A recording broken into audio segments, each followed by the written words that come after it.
Bismillahirrahmanirrahim. Assalamualaikum warahmatullahi wabarakatuh. Ketemu lagi dengan Ustadz di pelajaran tematik. Gimana kabarnya? Semoga kalian sehat.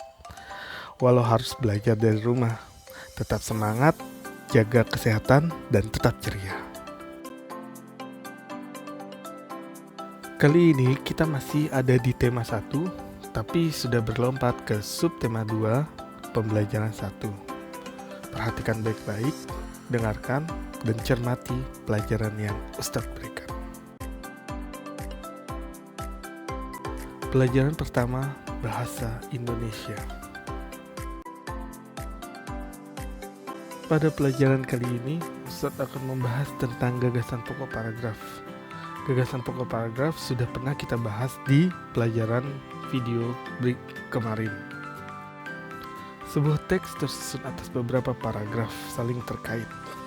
Tiap paragraf yang terdiri atas beberapa kalimat tersebut memuat informasi penting.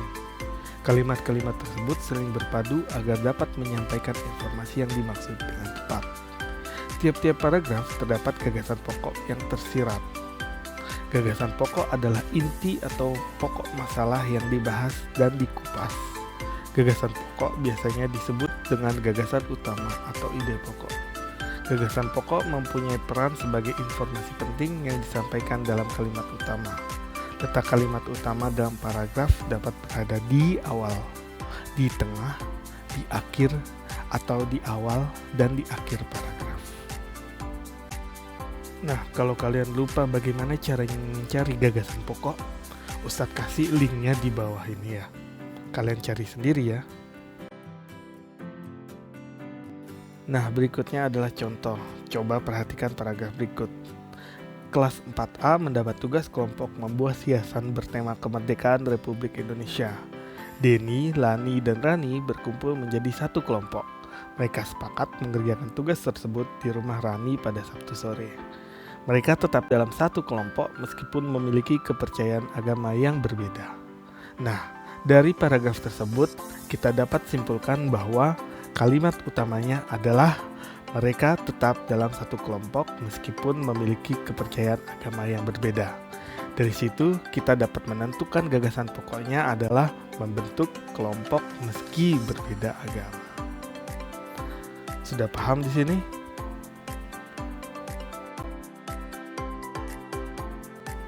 Oke, kita lanjut ke ilmu pengetahuan alam. Proses terjadinya bunyi. Bunyi adalah suatu gelombang yang dihasilkan oleh benda yang bergetar. Jadi, proses terjadinya bunyi ada 3 tahap yang harus dilalui. Pertama, adanya sumber bunyi, yakni benda yang bergetar. Kedua, adanya media penyampai bunyi atau perambat bunyi, seperti udara, air, dan benda padat. Yang ketiga, adanya indera penangkap bunyi. Jadi, tanpa ketiga tahapan yang harus dilalui bunyi tidak mungkin terdengar. Contohnya, misalnya kita tidak punya indera untuk menangkap bunyi, maka bunyi itu tidak terdengar. Atau bunyi di ruang hampa yang tidak ada medianya, bunyi juga tidak akan terdengar. Apalagi bunyi tidak ada sumber bunyinya, maka bunyi itu tidak mungkin ada. Berikutnya adalah pendidikan Pancasila dan kewarganegaraan atau PKN.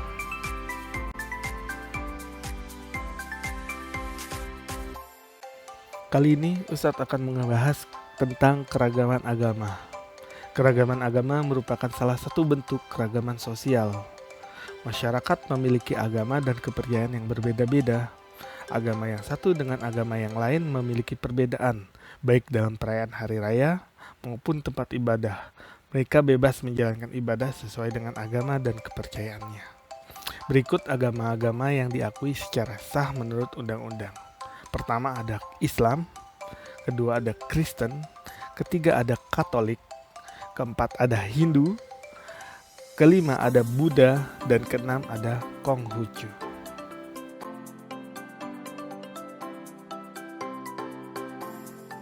Kita bahas satu-satu. Pertama adalah Islam. Agama Islam adalah agama mayoritas penduduk Indonesia. Sekitar 80% penduduk Indonesia memeluk agama Islam. Kitab sucinya kita tahu sendiri kan, Al-Quran. Tempat ibadahnya masjid. Hari raya keagamaannya Idul Fitri dan Idul Adha. Sebenarnya masih banyak lagi hari raya keagamaannya, tapi yang paling besar adalah Idul Fitri dan Idul Adha.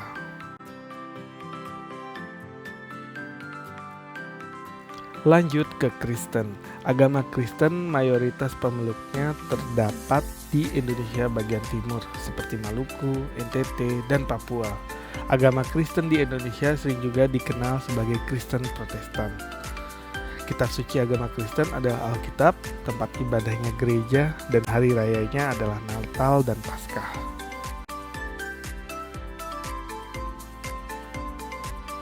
Berikutnya Katolik. Sama halnya dengan Kristen, agama Katolik juga mayoritas pemeluknya berada di Indonesia Timur. Kitab suci agama Katolik adalah Alkitab, tempat ibadahnya adalah gereja, dan hari rayanya adalah Natal dan Paskah. Berikutnya Hindu. Agama Hindu mayoritas pemeluknya berada di Pulau Dewata Bali dan beberapa ada di Pulau Jawa. Kitab suci agama Hindu adalah Weda, tempat ibadahnya adalah Pura, dan hari rayanya adalah Nyepi, Galungan, dan Kuningan.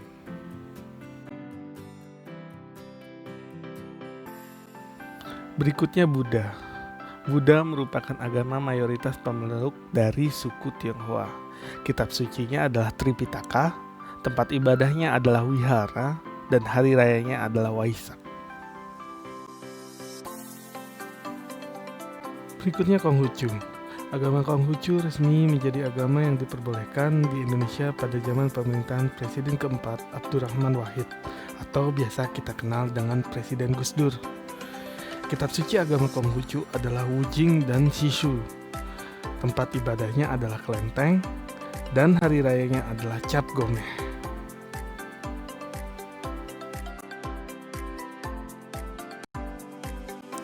Sekian dan terima kasih. Hanya segitu yang bisa Ustadz sampaikan. Wassalamualaikum warahmatullahi wabarakatuh. Tetap semangat, jangan lupa di subscribe ya.